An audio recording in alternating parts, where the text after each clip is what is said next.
Bayi monyet ditangkap oleh ayahnya ketika dia baru lahir, lalu berteriak untuk mengukur nyalinya. Tak disangka, monyet kecil memberinya pangkuan. Ini membuat ayah bangga, tertawa dan menggoda menteri di sebelahnya. Dia sudah memiliki pewaris. Saat sedang bahagia, menteri juga menyebutkan seekor monyet kecil. Ayah menatap anak yang tidak lebih besar dari 2 jari. Sedikit tidak percaya, menteri memberitahunya ini adalah anak pertama. Logikanya, dia yang harus mewarisi tahta. Saat ini penyihir datang. Dia melihat anak di depannya. Memberitahu ayah, anak ini akan membawa bencana bagi negara. Hanya dengan memberinya untuk dimakan serigala baru bisa diselesaikan. Ayah sedikit melunak. Dia membandingkan kedua anak itu. Tak disangka, anak kedua langsung meninju anak pertama. Tapi kata-kata penyihir terngiang di telinga. Dia masih tidak berani mengambil risiko. Akhirnya memutuskan, anak pertama dibawa oleh menteri untuk memberi makan serigala. Menteri memandangi anak lucu di depannya. Dia tidak bisa menahan untuk menggodanya. Tiba-tiba terdengar raungan penyihir di kejauhan. Dia tetap menjatuhkannya. Monyet yang jatuh mengira sedang bermain. Dia tertawa dan berayun di ayunan. Tak disangka, seekor serigala lapar telah menunggunya. Untungnya tanaman merambat melilit pergelangan kakinya. Jadi tidak dimakan. Namun sayangnya salah satu lengannya digigit. Perlahan naik dengan tanaman merambat. Monyet kecil jatuh ke telapak tangan yang lebar. Ternyata manusia kera berhidung besar menyelamatkannya. Dia juga dikucilkan oleh teman-temannya karena penampilannya. Hidung besar ingin dia mengurus dirinya sendiri. Tapi melihat dia menyedihkan, jadi mengadopsinya.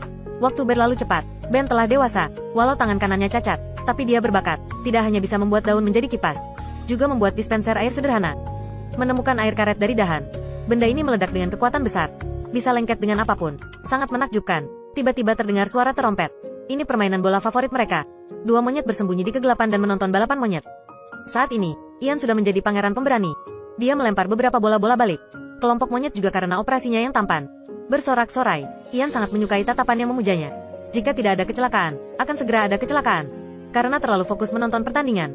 Bola terbang ke arah hidung besar. Hidung besar tidak bisa menahan diri. Langsung menangkapnya. Ini juga memaparkan mereka berdua langsung ke kelompok monyet. Bola pun jatuh ke celah. Kelompok monyet marah langsung mengeroyok hidung besar. Pada saat kritis, Ben menggunakan lem untuk merekatkan bola. Diikuti dengan suara keras. Monyet-monyet langsung terdiam. Ben juga berhasil mendapatkan bola. Apakah ini Alpine besar? Ian datang dan memeriksa situasinya. Dia mengangkat Ben. Saat ini menteri dan penyihir menemukan. Kedua jari kaki mereka pendek.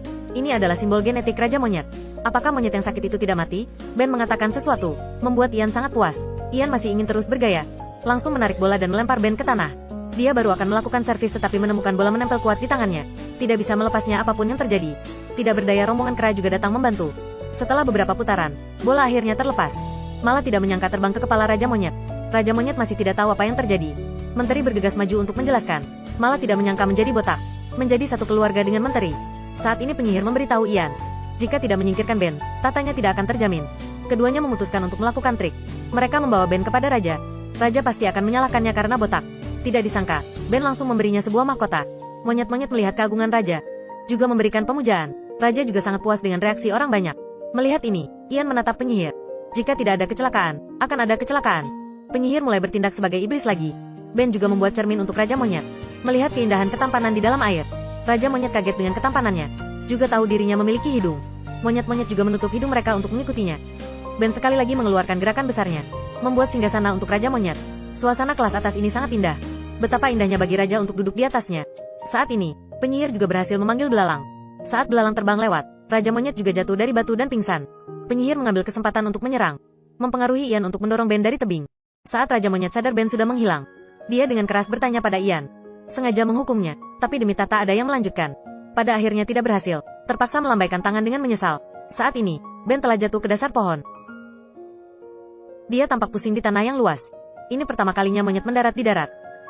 Saat ini, hidung besar turun untuk menyelamatkannya, tapi tanaman merambat terlalu pendek untuk menjangkaunya. Tidak berdaya Ben juga menyerah. Dia terus melompat ke depan. Tiba-tiba jatuh ke dalam lubang. Ketika dia memanjat keluar, dia melihat hanya 2 meter kaki berdiri di depannya. Ini adalah manusia pertama yang berjalan untuk meraih makanan di paruh burung unta. Dia memaksa dirinya untuk berdiri.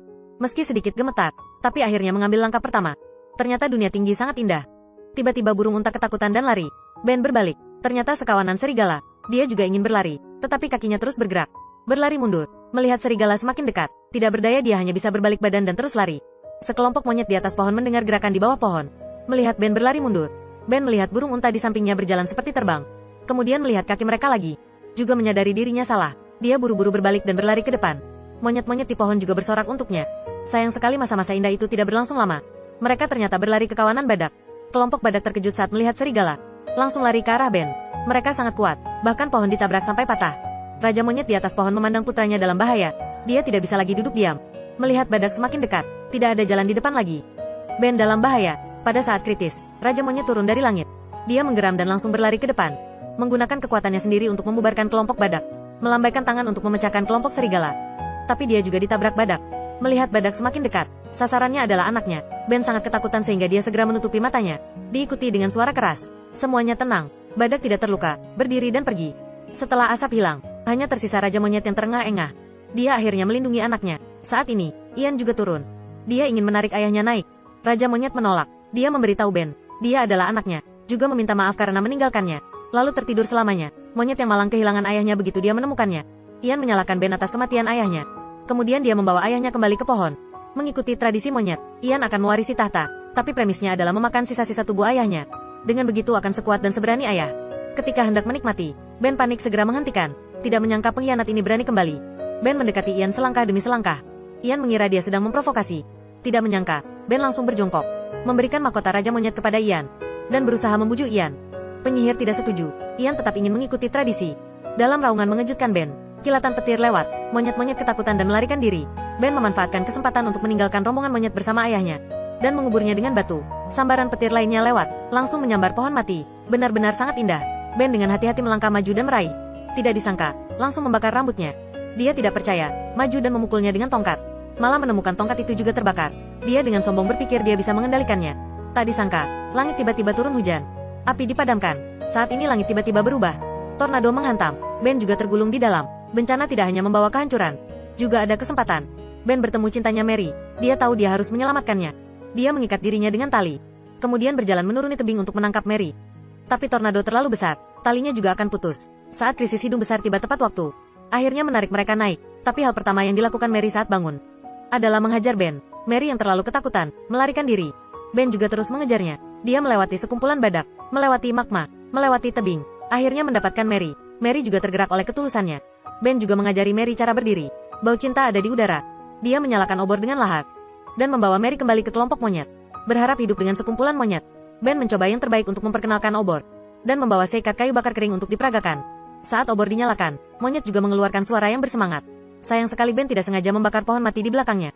Dalam kepanikan, obor jatuh satu persatu. Penyihir seperti iblis, mengatakan dia adalah bencana. Monyet-monyet tiba-tiba mendidih, melempar dahan untuk mengusir mereka. Tidak berdaya keduanya terpaksa mencari tempat tinggal lain. Mereka melihat sarang serigala. Serigala juga sangat takut dengan obor. Ben mengusir serigala dengan obor. Sekarang akhirnya memiliki habitat. Dalam suasana yang begitu hangat dan ambigu. Ciuman manusia pertama lahir. Sekelompok monyet di atas pohon melihat pemandangan hangat ini. Tidak ragu untuk mengungkapkan perasaan kepada rekan-rekan.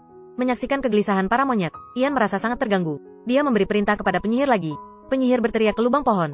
Suara yang menakutkan membuat takut monyet-monyet itu. Dengan raungan Ian, suara mengerikan itu segera menghilang. Pamor Raja Kera juga sudah mapan. Dan pasangan monyet di darat. IQ telah sangat meningkat. Mary mengajari Ben untuk mengambil buah dengan alat. Batu memukul kelinci. Melihat sosok lancang Mary, Ben juga ingin menunjukkan kehebatannya. Malah tidak menyangka dia bahkan tidak bisa melempar batu. Setelah beberapa kali gagal, Ben memandangi cabang-cabang di belakangnya. Jadi menggunakan dahan sebagai ketapel. Berhasil meluncurkan batu pertama. Dengan kerja keras dari pasangan. Makanan mereka juga semakin banyak. Ini membuat kumpulan monyet sangat iri. Ini adalah pertama kalinya manusia mencoba menjinakkan serigala liar. Hei, pergi ambil. Untuk apa melihatku? Cepat pergi. Anak baik, anak baik. Sejak bersama Mary, mereka memiliki makanan berlimpah setiap hari. Tidak hanya ada buah, terkadang ada daging. Mary menemukan batu api. Sekarang mereka tidak perlu khawatir lagi dengan api. Keduanya makan di sekitar api. Menonton istri sedang makan. Ben benar-benar tidak setuju. Saat istri tidak memperhatikan, melemparkan kelinci ke dalam api. Baunya sangat enak. Aromanya berembus langsung ke pohon monyet. Monyet tidak pernah mencium aroma seperti itu. Menjadi gelisah lagi. Pada saat ini, suara menakutkan lainnya datang. Monyet-monyet itu juga ketakutan. Monyet kecil menemukan suara di lubang pohon. Dia naik ke lubang pohon. Tanpa diduga, itu adalah suara penyihir. Suara pertengkaran keduanya ditransmisikan keluar melalui lubang pohon. Sekarang monyet akhirnya tahu yang sebenarnya. Mereka akan tinggal bersama Ben. Ian tidak punya pilihan selain menyaksikan sukunya pergi. Kelompok monyet datang ke kediaman Ben untuk bergabung dengannya. Di bawah kepemimpinan Ben, monyet-monyet mulai berjalan tegak, dan membuat rumah dan jembatan. Suku manusia pertama lahir, tapi penyihir jahat tidak berniat membiarkan mereka pergi. Dia memanggil belalang lagi. Tidak ada rumput yang tumbuh saat belalang melintasi perbatasan. Kelompok monyet juga cukup dianiaya. Tidak ada yang tersisa dari bangunan suku tersebut. Monyet-monyet itu marah. Mereka merasa pasti Ian yang melakukannya. Langsung mengajak lainnya, menyelesaikan akun dengannya. Ben satu langkah lebih cepat tiba di bawah pohon. Memberitahu adiknya untuk berhati-hati, tapi sekelompok monyet segera tiba. Mereka menuntut agar Ian dihukum, dan mulai memotong pohon. Ian yang tidak tahan dengan hinaan itu langsung melompat dari pohon. Mulai melawan. Setelah beberapa ronde, Ian masih unggul. Seorang menteri menyerang Ian dengan obor.